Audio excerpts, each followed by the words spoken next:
Good evening mga katrops. So ayun mga katrops, so for today's video mga katrops, Sunday ride to ngayon. Ito po yung sinasabi ko kaninang na second trip natin. Kanina mga katrops, mayroon tayong first ride natin kaninang umaga. So ngayon medyo maga tayong natapos. So kinonfirm ko to kanina, o na sabi ko na kanina sa unang video ko na i-confirm natin yung second trip natin. So ito na mga katrops, so natuloy po yung guest natin mga katrops na ibibiyahe natin. So yung guest natin mga trops, pinick up natin to sa may Quezon City.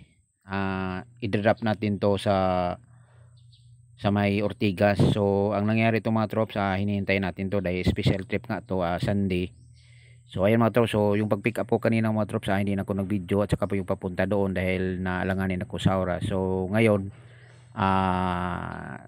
may time tayo, nakiusap tayo sa kanila na pwede ba tayo mag-video na pauwi, kasi ihatid natin to mga trops dahil special trip to mga katrops So ang nangyari to mga katrops, yung pinadrive nito mga katrops, yung guest natin pinapadrive natin kasi ano to mga trops, parang kung ano ba to mga trops, tawag nito sa Bisaya pa mga trops, mga regular customer.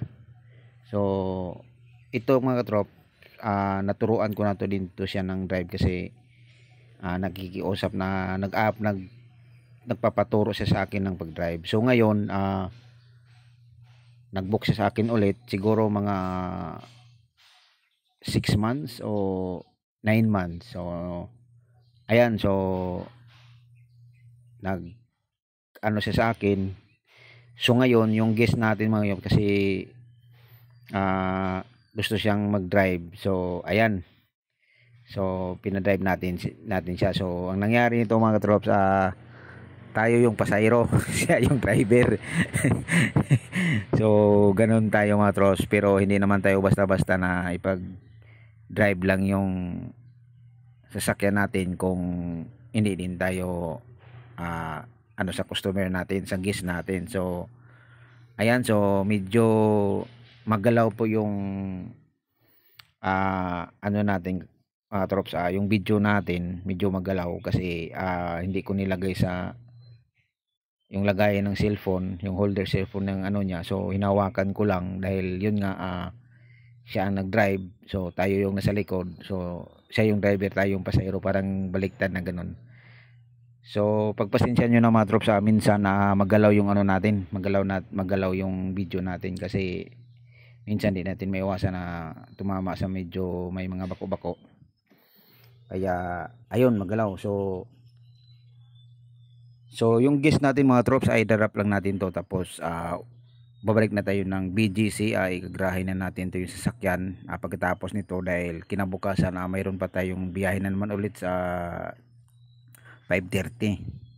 So ayan, so okay naman yung mga trops. So medyo madilim to mga trops dahil yun nga, gabi. So hindi tayo naggawa ng dual video, yun nga dahil gabi, hindi natin yung dito sa loob ng sasakyan. So ang nangyari ito mga trops, so nandito ako sa likod, tapos yung guest natin ang nag-drive, tapos dahil sila may kasama. So ayan mga katrops, so naputol yung natin dahil mayroong tumawag, sinagot ko lang. So nasa area tayo ng Cubao ng mga trops, so malapit na po tayo. Yung biyahe natin mga trops, medyo hindi naman gano traffic, so okay lang. So wala namang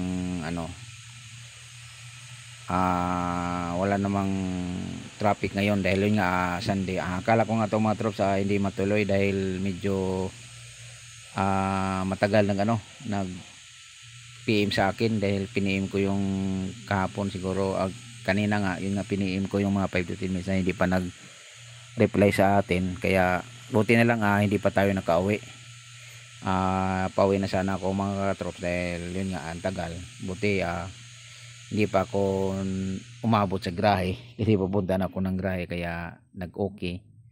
So ayun, so medyo naalanganin tayo sa oras kanina kaya hindi tayo nakagawa ng video yung papunta doon.